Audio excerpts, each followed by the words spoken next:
Kaisar Agung Dao bela diri. Bab 3191, Tombak Terlarang. Terlalu sayang. Tiga kata ini, seperti guntur, langsung bergema di benak Tianyong, membuatnya tercengang saat itu juga. Naluri di tubuhnya memberitahunya bahwa dia sangat familiar dengan nama ini. Pemilik nama ini sangat penting baginya, dan itu adalah obsesi yang tak terlupakan di hatinya selama ribuan reinkarnasi. Tapi Tianyong punya perasaan khusus, seolah sebagian ingatannya hilang. Dia tidak dapat mengingat apapun tentang nama ini. Perasaan ini membuat Tian Yongxiu mengerutkan kening. Sepertinya aku mengingatmu, tapi sepertinya aku sudah lupa. Akhirnya Tian Yong menatap Luo Xiu dan memberikan jawaban seperti itu. Kamu akan ingat. Luo Xiu tersenyum padanya, senyuman ini mengandung emosi yang tak terhitung jumlahnya. Luo Xiu, kamu tidak punya tempat untuk lari. Berlututlah dan segera menyerah, jika tidak. Ziyang Daozi menatap Luo Xiu, yang dikelilingi oleh semua orang di tengah, seperti binatang yang terperangkap masih bertarung dengan sikap merendahkan. Bising. Awalnya melihat ke arah Tianyong, Luo Xiu memiliki senyuman di wajahnya. Tetapi ketika dia menoleh untuk melihat Ziyang Daozi dan yang lainnya, ekspresi wajahnya langsung berubah menjadi kesungguhan dan dingin yang tak terbatas. Membunuh.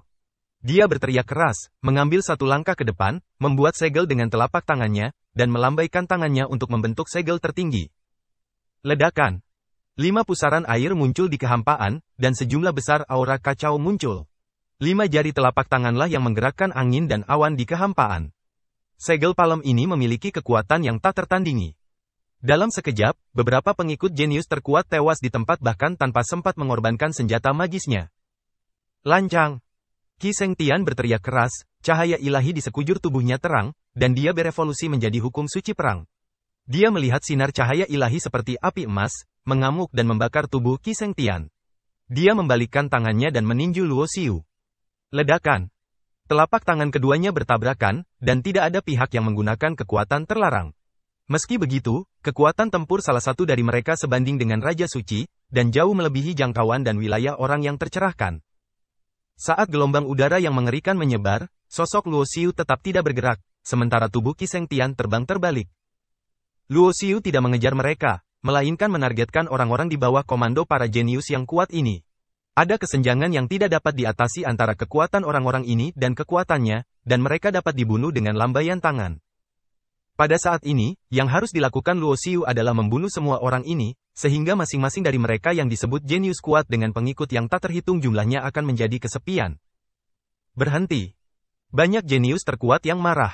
Jika bawahannya terus-menerus dibunuh, dan jika mereka tidak dapat dilindungi, lalu siapa yang mau mengikuti mereka di masa depan? Namun, kecepatan Luo Xiu terlalu cepat. Terutama setelah dia menjadi tercerahkan, penghindaran cahaya teknik naga guntur melebihi batasnya, dan para pengikut itu tidak dapat memblokir gerakan Luo Xiu sama sekali. Orang-orang terus-menerus dibunuh dan meninggalkan ibu kota. Tidak bisa melarikan diri. Bang! Dalam sekejap, Luo Xiu dan Ziyang Daozi menyerang dengan keras. Luo Xiu masih bisa melepaskan tangannya bahkan saat melawan Ziyang Daozi. Dengan jentikan jarinya, cahaya pedang terbang keluar, mendekat.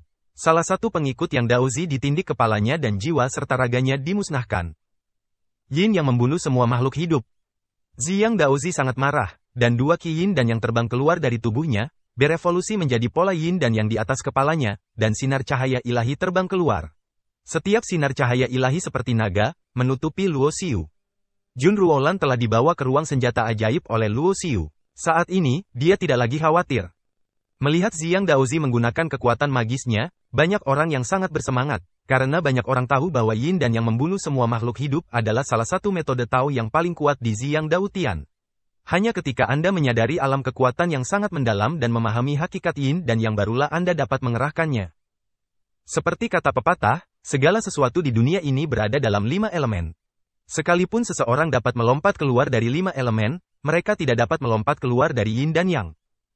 Setelah metode saluran Dewa Pintu ini dilakukan, maka semua makhluk hidup dalam lingkup Yin dan Yang akan dimusnahkan, sehingga disebut metode pemusnahan semua makhluk hidup. Namun, dalam menghadapi pembunuhan seperti itu, Luo Xiu bahkan tidak bersembunyi. Satu-satunya cincin ilahi menyebar dari tubuhnya, seolah-olah dia sedang berdiri di bawah sinar matahari. Cahaya ilahi itu membombardir tubuhnya, mengeluarkan suara keras seperti drum, namun tidak mampu mengguncang tubuhnya sedikitpun. Kamu benar-benar memblokirnya, ekspresi Ziyang Daozi berubah. Trik kecil. Sosok Luo Xiu bersinar dan berubah menjadi petir berbentuk naga. Dalam sekejap, dia mendatangi Ziyang Daozi dan menamparnya dengan telapak tangannya. Bang! Telapak tangan ini menghempaskan Ziyang Daozi, dan darah muncrat dari mulutnya. Jika bukan karena pelindung tubuh harta karun rahasia yang terbang keluar dari tubuh Ziyang Daozi pada saat kritis, telapak tangan ini bisa saja menghancurkan tubuhnya. Setelah Luo Xiu menjadi seorang Tao, dia sendiri bahkan melampaui zaman, apalagi hanya Yin dan Yang. Namun, Luo Xiu juga tahu bahwa orang-orang seperti Ziyang Daozi tidak begitu mudah untuk dibunuh, karena sejauh ini, para jenius terkuat ini memiliki keraguan, dan semua gerakan mereka sedang diselidiki, dan tidak ada cara nyata yang digunakan. Setidaknya kekuatan tabu yang mereka kumpulkan masing-masing tidak digunakan. Mati. Qi Shengtian datang untuk membunuh lagi. Teknik suci perang surga adalah apa yang disebut teknik tabu. Dia telah mempraktikkannya hingga tingkat yang belum pernah terjadi sebelumnya. Dengan ledakan kekuatan tempur, seolah-olah sedang terbakar. Di saat yang sama, nyala api keemasan melingkari tubuhnya seperti naga api. Itu adalah kekuatan terlarang yang dia kental, yang menunjukkan bahwa dia benar-benar marah. Boom, boom, boom. Luo Xiu bertarung dengannya, dan dalam sekejap, kedua belah pihak bertabrakan ratusan kali. Qi Shengtian menggunakan kekuatan terlarang. Tapi Luo Xiu tidak menggunakan kekuatan terlarangnya, tapi dia masih bisa bertarung dengannya. Hal ini membuat Luo Xiu menyadari bahwa tubuh fisiknya, yang telah mengalami 10 nirwana, jauh lebih kuat dari yang dia bayangkan. Membunuh. Kekuatan terlarang api emas terkondensasi di tangan Qi Shengtian dan berubah menjadi tombak perang emas. Saat tombak perang ini mengembun, ia memancarkan aura yang tidak bisa dihancurkan, seolah-olah segala sesuatu di dunia ini tidak ada apa-apanya di hadapannya, dan akan tertusuk oleh tombak. Bahkan Luo Xiu merasakan aura berbahaya yang sangat besar. Bahkan jika tubuh fisiknya telah mengalami 10 nirwana, dia tidak dapat menahan serangan tombak perang yang dipadatkan oleh kekuatan terlarang. Darah berceceran, bahu Luo Xiu digosok oleh tombak, dan darah segera mengalir, dan dagingnya menjadi kabur. Namun, tinju Luo Xiu juga mengenai dada Qi Shengtian, menjatuhkannya ke belakang dan meludahkan darah. Sejak dia menjadi seorang Tao, tanda abadi yang ditinggalkan di tubuhnya oleh Dewi tak tertandingi Ziyanran telah kehilangan efeknya. Tombak yang dipadatkan oleh kekuatan terlarang mengandung nafas tabu, bahkan dengan kemampuan pemulihan fisik Luo Xiu yang kuat, dia tidak dapat memulihkan luka di bahunya. Saya harus mengakui bahwa Anda memang lawan yang sangat kuat, tapi sayang sekali Anda belum menerobos ke alam Saint King, jadi Anda ditakdirkan untuk mati di sini hari ini. Tombak terlarang di tangannya melukai Luo Xiu, membuat mata Qi Shengtian memperlihatkan cahaya pembunuh yang lebih ganas. Luo Xiu tidak memperhatikan luka di bahunya. Meski lukanya tidak bisa disembuhkan, hal itu tidak mempengaruhi efektivitas tempurnya. Dia melihat sekeliling dan menemukan bahwa para jenius yang kuat ini pasti mendapatkan berkah di istana Yuanxian. Tingkat kultivasi mereka sudah berada pada tingkat pencerahan ke-9, dan mereka hanya selangkah lagi dari Raja Suci. Luo Xiu mengira kultivasinya meningkat dengan cepat. Sejak dia datang ke dunia abadi dan iblis ini, dia telah melahap dan menyerap kekuatan abadi dan iblis, dan budidayanya telah meningkat pesat, mencapai pencerahan tingkat ke-8 dengan mudah. Namun masing-masing jenius yang kuat ini memiliki peluang besar dan nasib baik, dan mereka selalu bisa selangkah lebih maju dalam kemajuan kultivasi. Gu Fengru, yang dikenal sebagai Dewa Senjata Tiada Taraf, berjalan di udara, memegang senjata ajaib sederhana di tangannya, yang terlihat sangat biasa. Saya melihat tombak di tangannya bergetar, dan cahaya senjata yang tak berujung menutupi langit dan bumi dalam sekejap. Senjata bintang tak terbatas. Setiap sinar tombak seperti bintang, dan ini adalah teknik pembunuhan yang dipelopori oleh kaisar terkuat di lembah Jueqiang.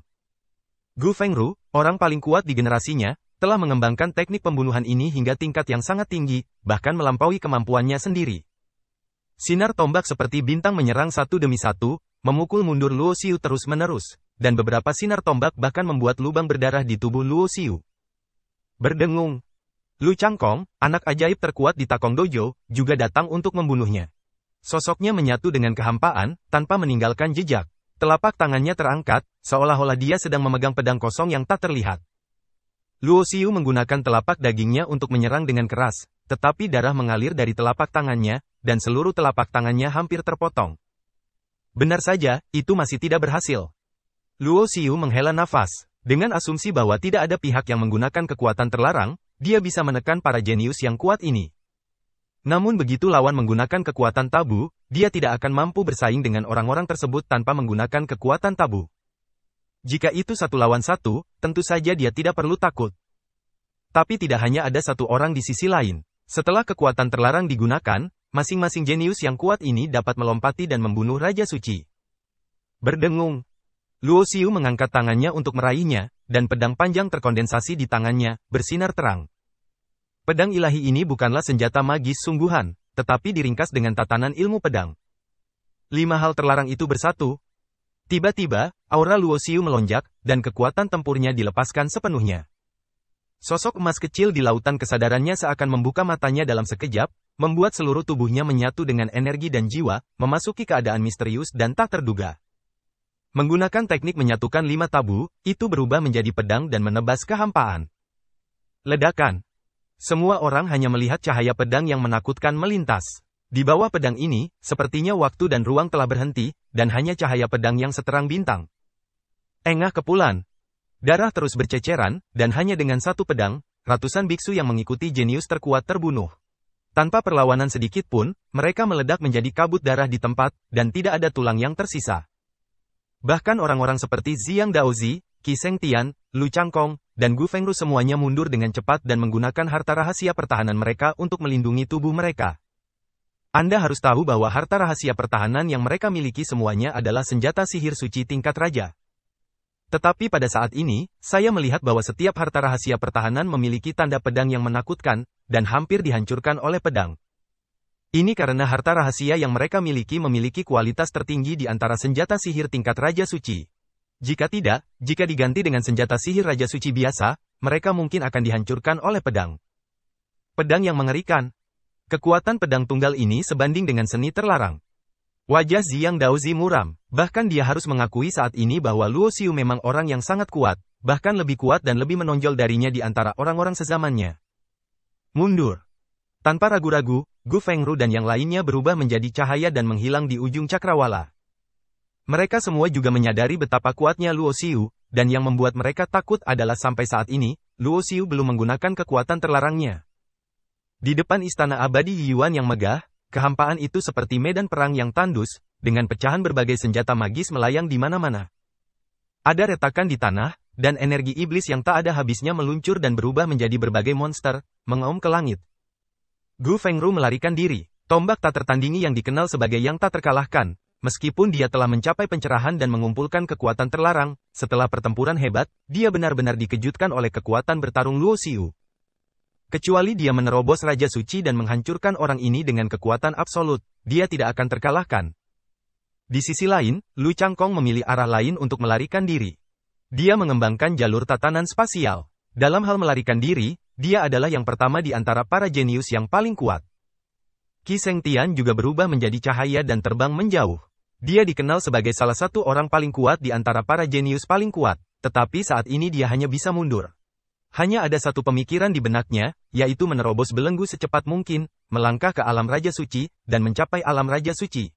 Saatnya melawan Luo Xiu lagi. Tanah penciptaan kuno membutuhkan waktu lama untuk dibuka. Di era kekacauan masa lalu, setiap kali dibuka, ketika para jenius itu keluar, tingkat kultivasi mereka setidaknya adalah Seinking. Jadi mereka tahu betul bahwa pertarungan sesaat ini tidaklah penting. Selama mereka bisa menerobos ke alam Raja Suci terlebih dahulu dan kemudian membunuh Luo Xiu, merekalah yang akhirnya bisa keluar dari tanah penciptaan kuno hidup-hidup dan mendapatkan kekayaan terbesar di dunia ini. Tetap saja mereka, bukan yang lain. Luo Xiu mengabaikan yang lain karena dia tahu bahwa para jenius yang kuat ini memiliki sarana untuk menyelamatkan hidup mereka. Hampir mustahil baginya untuk menahan semua orang. Namun, Luo Xiu tidak berniat melepaskan semua orang ini. Kesadaran dan auranya terkunci pada Ziyang Daozi. Sial, kenapa kamu mengincarku? Ekspresi Ziyang Daozi berubah. Saat dia dikunci oleh Luo Xiu, dia tahu apa yang ingin dilakukan pihak lain. Beberapa orang jenius yang kuat bergabung untuk mengepung saya. Mengapa orang ini menatapku? Aku tidak menyukaimu, jadi aku akan mengirimmu pergi. Sosok Luo Xiu bersinar, berubah menjadi petir berbentuk naga, dan langsung menuju ke arah Ziyang Daozi. Jangan pernah berpikir untuk membunuhku. Ziyang Daozi meraung, dan sosoknya bersinar. Alih-alih melarikan diri ke arah lain, sosoknya menghilang ke dalam istana abadi Yiyuan. Mata Luo Xiu menyipit, dia hanya memikirkannya sebentar dan memahami rencana Ziyang Daozi. Dia belum pernah memasuki istana abadi Yiyuan, tetapi Ziyang Daozi dan yang lainnya sudah masuk, jadi mereka pasti memiliki pemahaman tentang istana abadi Yiyuan. Istana abadi ini terletak jauh di dalam dunia abadi dan iblis, dan pasti ada batasan dan bahaya khusus. Ziyang Daozi melarikan diri ke dalam, sepertinya berada di ujung jalan, tapi nyatanya dia ingin memancingnya untuk menjebaknya. Apakah menurutmu aku tidak berani masuk? Luo Xiu mendengus dingin, dan memasuki istana abadi Yuan dalam sekejap. Dia ingin melihat apa yang ada di istana abadi yang misterius ini. Saat dia memasuki istana abadi, dia melihat koridor yang panjangnya tidak diketahui. Luo Xiu tidak tahu apakah ada bahaya, jadi dia tidak bergerak terlalu cepat. Saya tidak tahu berapa lama waktu berlalu, Luo Xiu berjalan melewati koridor dan melihat istana. Setiap istana tingginya ratusan kaki, dengan meja dan kursi giok di dalamnya.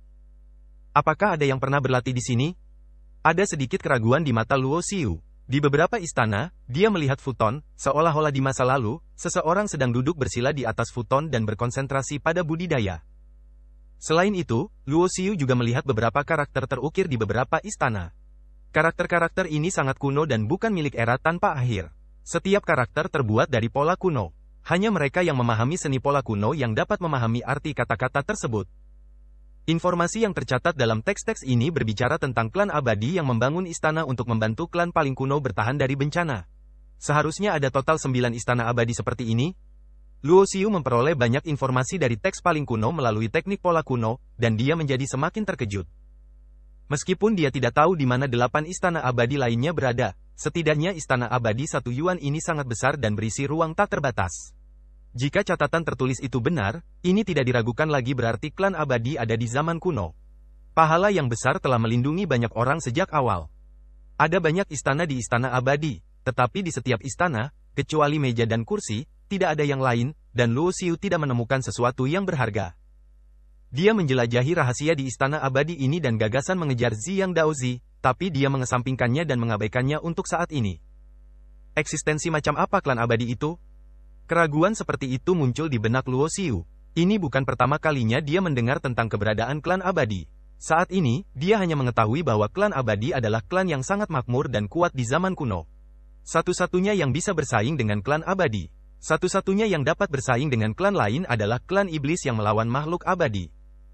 Akhir dari yang kuno, awal dari yang tak ada habisnya. Di era tanpa akhir, klan iblis kuno dikabarkan sebagai keturunan iblis kuno. Jadi apakah klan abadi juga memiliki keturunan yang tersisa di dunia? Saya tidak tahu mengapa, tetapi ketika Luo Xiu memikirkan pertanyaan ini, banyak kenangan dari masanya di dunia peri muncul di benaknya. Tampaknya alam semesta peri tempat dia berasal memiliki beberapa koneksi dan koneksi dengan klan peri.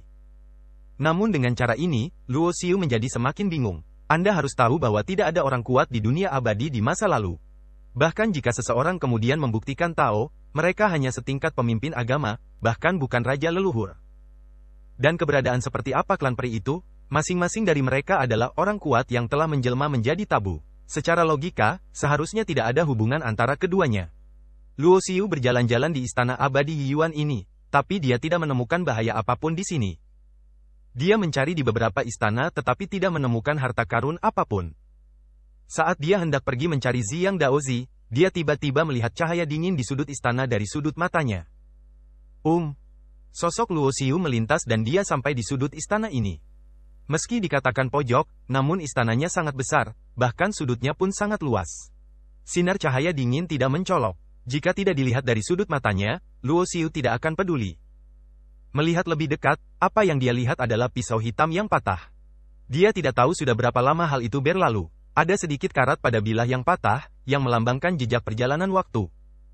Bahkan bilah yang patah itu panjangnya lebih dari 1 meter. Luo Xiu mengulurkan jarinya dan menjentikannya ke pedang gelap yang patah itu. Kiang! Gelombang suara yang menembus emas dan memecahkan batu menyebar, dan sebagian karat pada bilah yang patah terlepas. Segera setelah itu, Luo Xiu mencoba memasukkan kultivasi ke dalam pedang hitam yang patah, tetapi tidak ada reaksi.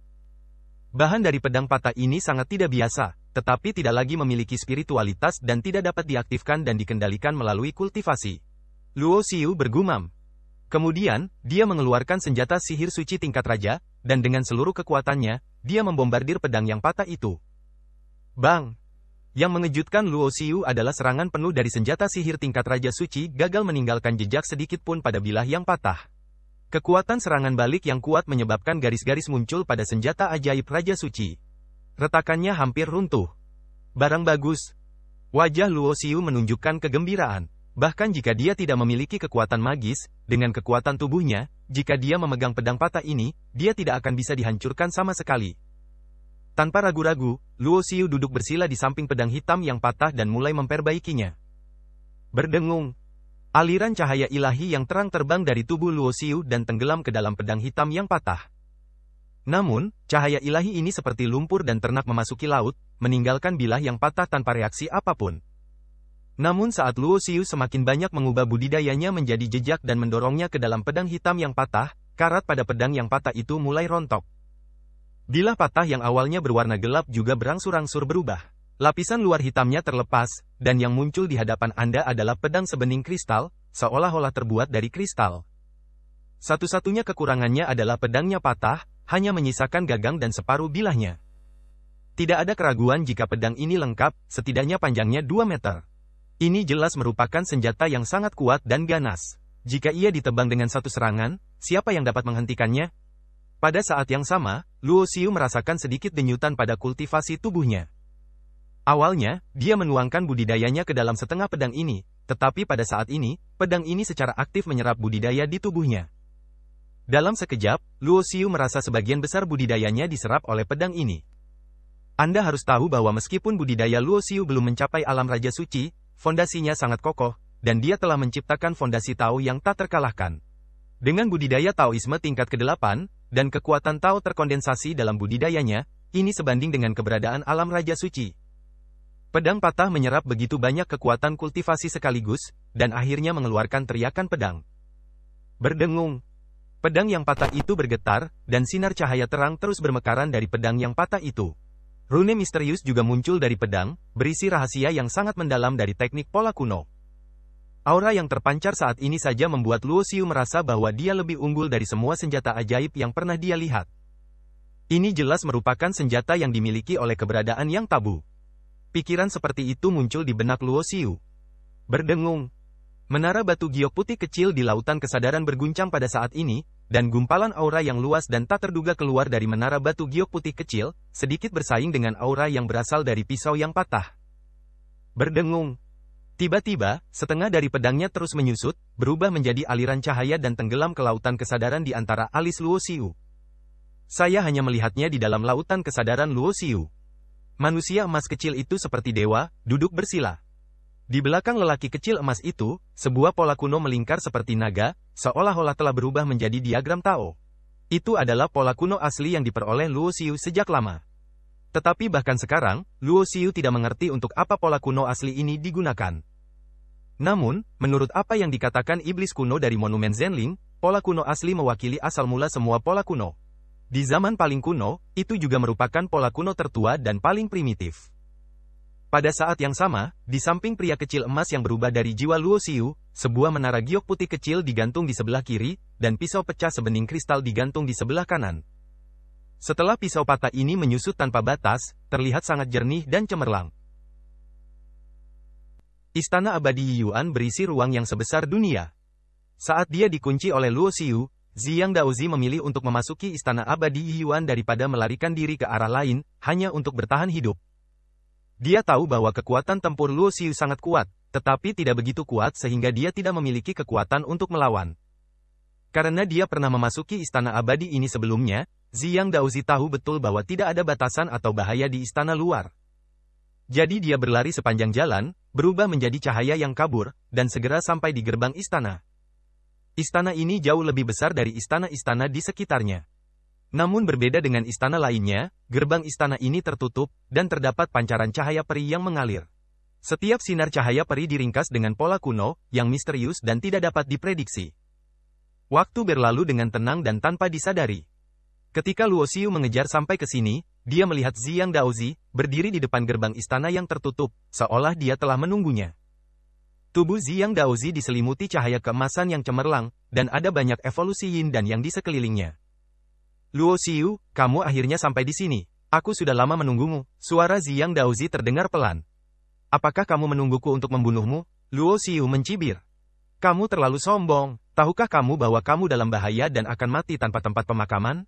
Ziyang Daozi berkata dengan suara muram. Apakah hanya kamu? Nada suara Luo Xiu masih dingin dan dia menatap Ziyang Daozi. Meskipun dia tidak mengerti apa yang ingin dilakukan Ziyang Daozi, dia tidak takut tidak peduli apa metode pihak lain. Berdengung. Satu set baju perang muncul di tubuh Ziyang Daozi, dan suaranya keluar dengan dingin. Armor perang ini disebut Zira Ilahi Ziyang. Jika seorang biksu di alam pencerahan memakainya, dia dapat dengan paksa meletus menjadi kekuatan suci tingkat raja. Titik petik 2. Ayo. Sebelum dia selesai berbicara, aura Ziyang Daozi tiba-tiba melonjak, langsung menembus belenggu pencerahan tingkat ke-9, memenuhi udara dengan aura yang hanya bisa dimiliki oleh orang kuat di alam Raja Suci. Armor perang merah emas menyelimuti seluruh tubuh, membuat Ziyang Daozi terlihat agung saat ini, dan aura yang dipancarkan oleh seluruh orang bahkan lebih sakral. Ini berbeda dengan mereka yang secara paksa naik ke alam Raja Suci dengan bantuan metode rahasia. Ziyang Daozi sendiri adalah seorang jenius yang paling kuat, dan dia telah memadatkan kekuatan tabu. Kekuatan yang bisa dia berikan dalam kondisi Saint King akan jauh melebihi imajinasi Saint Kings biasa. Pada saat yang sama, Ziyang Daozi mengeluarkan pil dan menelannya. Cahaya ilahi di tubuhnya tiba-tiba melonjak lagi, seolah-olah dia telah menembus semacam belenggu dan memasuki situasi yang tidak terduga.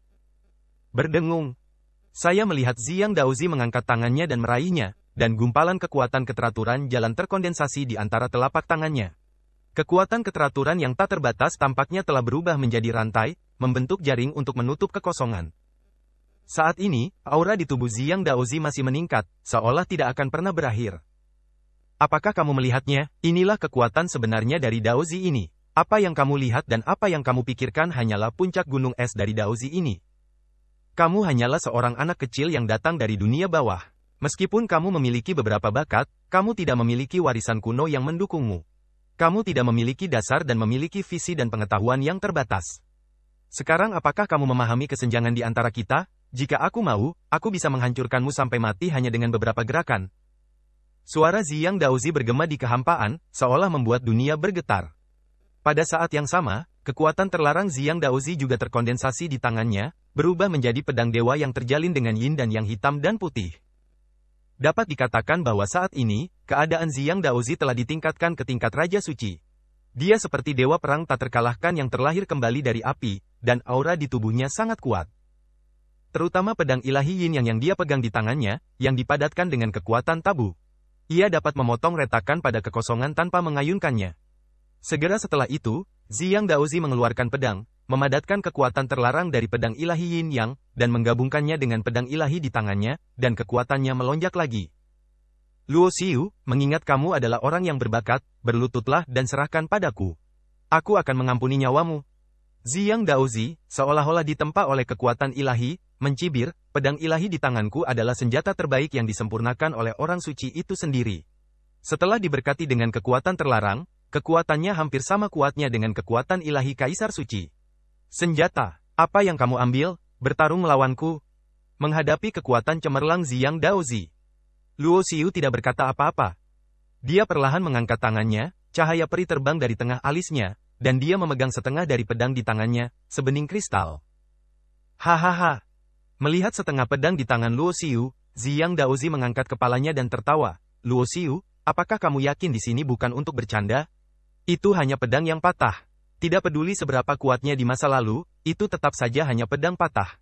Bagaimana kamu bisa menyakitiku? Luo Xiu masih tidak berbicara.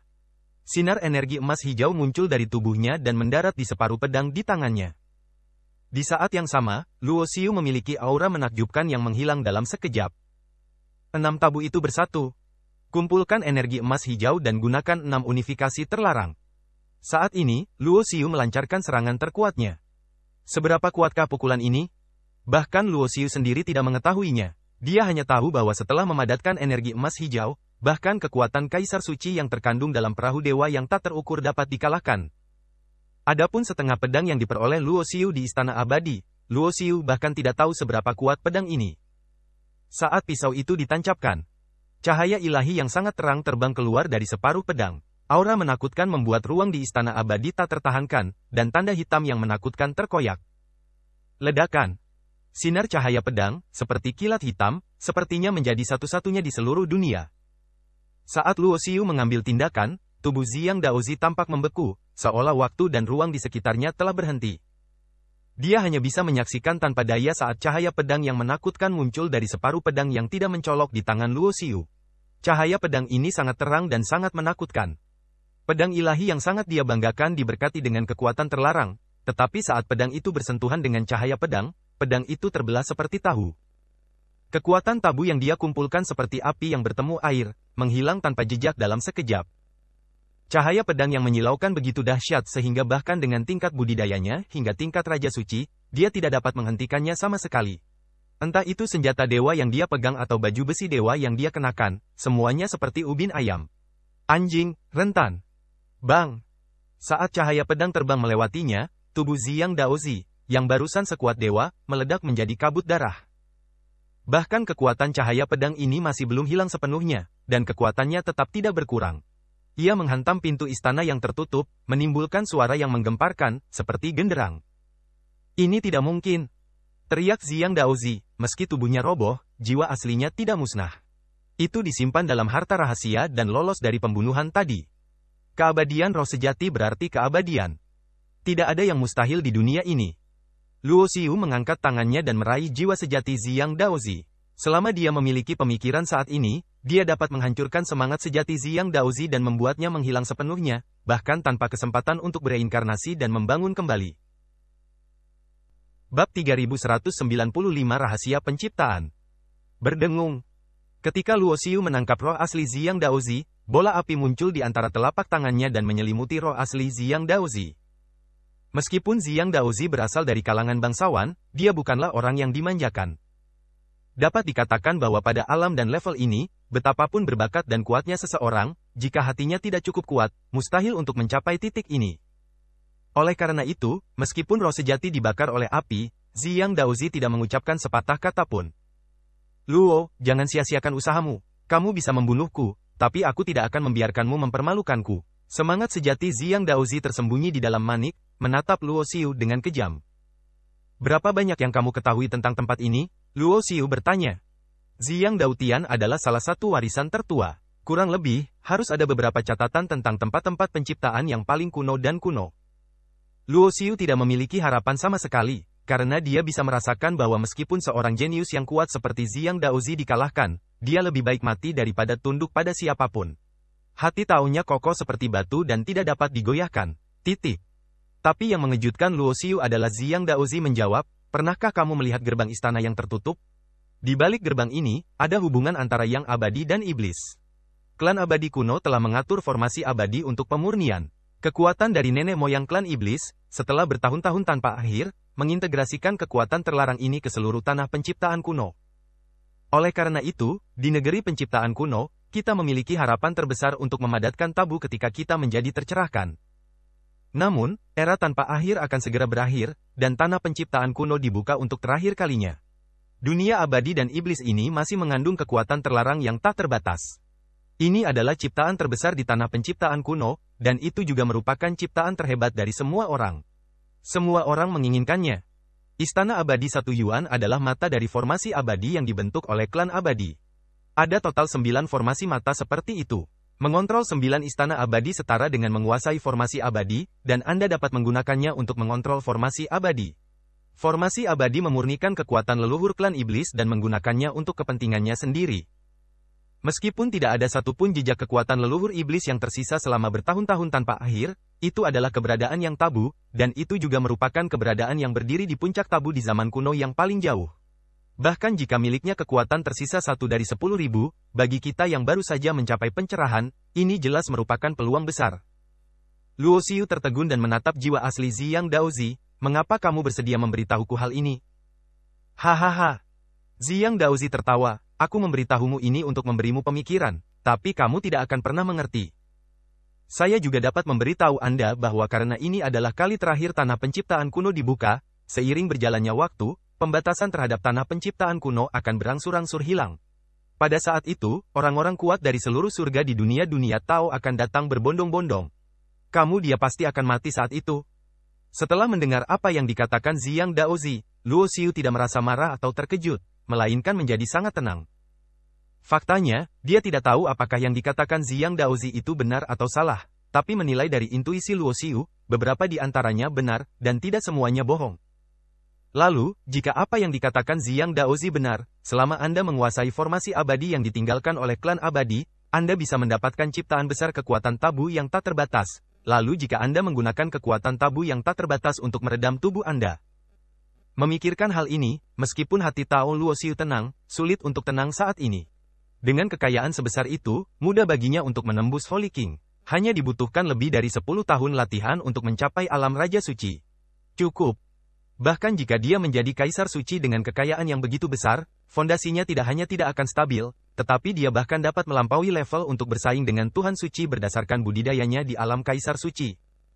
Pada saat itu, surga di dunia Dao begitu besar sehingga dia bisa pergi kemana saja, dan jika Kaisar tidak keluar, dia tidak akan takut pada musuh yang kuat.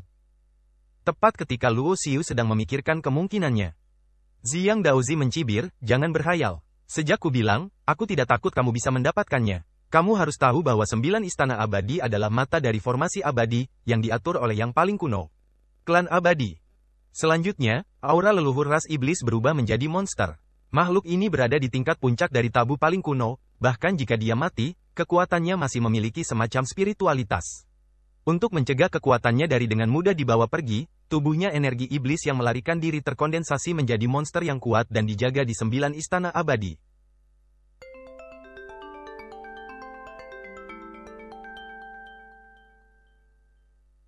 Alasan mengapa tidak ada monster di Istana Abadi 1 Yuan adalah karena ketika beberapa dari kita datang sebelumnya, kita menggunakan semua kartu truf kita untuk membunuh mereka. Kalau tidak, jika kamu tidak menggunakan semua kartu truf yang kuat itu, bagaimana kamu, Luo Xiu, bisa dengan mudah membuat kami mundur bahkan jika kekuatan tempurmu luar biasa dan kejam? Berbicara tentang ini, Ziyang Daozi juga menunjukkan keengganan yang mendalam di wajahnya. Apakah masih ada monster yang menjagamu? Ekspresi Luo Xiu sedikit berubah. Dia juga sudah memikirkan masalah ini pada awalnya. Bagaimanapun, orang-orang seperti Ziyang Daozi, Lu Changkong, Qi Shengtian, dan lainnya memiliki warisan tingkat atas di belakang mereka. Bagaimana mungkin mereka tidak memiliki harta rahasia yang kuat di tubuh mereka? Namun di depan gerbang Istana Abadi Yiyuan, kedua belah pihak bertarung dalam waktu yang lama. Meskipun metode para jenius yang kuat ini tidak ada habisnya, mereka tidak sekejam yang dibayangkan Luo Xiu. Sekarang setelah mendengar apa yang dikatakan Ziyang Daozi, Luo Xiu menyadari bahwa kartu truf mereka telah digunakan ketika mereka berada di Istana Abadi Yiyuan. Selama dia memikirkannya sejenak, Luo Xiu dapat membayangkan bahwa monster yang hanya bisa dibunuh oleh beberapa jenius yang kuat dengan menggunakan semua kartu truf mereka pasti sangat kuat. Iblis ganas setengah langkah tingkat Sein Kaisar. Ada sedikit desahan di wajah Ziyang Daozi. Lagi pula, dia masih terlalu sombong. Dia berpikir bahwa meskipun dia tidak membutuhkan banyak kartu truf, dia tidak akan terkalahkan di tanah penciptaan kuno ini. Namun, dia tidak menyangka akan bertemu Luo Xiu. Monster seperti itu melampaui imajinasi mereka. Setengah langkah menuju level Kaisar Suci. Setelah mendengar apa yang dikatakan Ziyang Daozi, bahkan Luo Xiu mengecilkan matanya, merasakan situasi yang sulit dan berbahaya.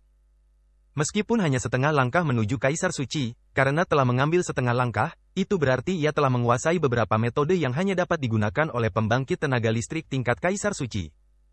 Meskipun mudah bagi Luo Xiu untuk membunuh Raja-Raja Suci itu dengan budidaya pencerahan tingkat ke-8 saat ini, Raja-Raja Suci yang dia bunuh semuanya dipromosikan secara paksa dengan bantuan metode rahasia. Mereka tidak dianggap sebagai Raja Suci yang sebenarnya, paling-paling mereka adalah Raja Suci Semu. Titik. Jika dia adalah pembangkit tenaga listrik tingkat Sein King sejati, Luo Xiu memperkirakan bahwa dengan kekuatannya, dia paling banyak bisa bersaing dengan Sein King di tingkat ke-6. Jika dia melawan Sein King di level ke-7 atau lebih tinggi, dia akan menjadi kurus. Kecuali jika wilayahnya dapat ditingkatkan lebih jauh, mencapai pencerahan tingkat ke-9, lebih jauh mencapai kesempurnaan agung, atau bahkan setengah melangkah ke Raja Suci, barulah dia dapat yakin untuk bertarung melawan yang kuat di atas tingkat ke-7 suci. Raja. Namun meski begitu, iblis setengah langkah tingkat Raja Suci masih di luar kemampuannya untuk menghadapinya, kecuali dia sendiri juga telah berkultivasi ke tingkat Raja Suci.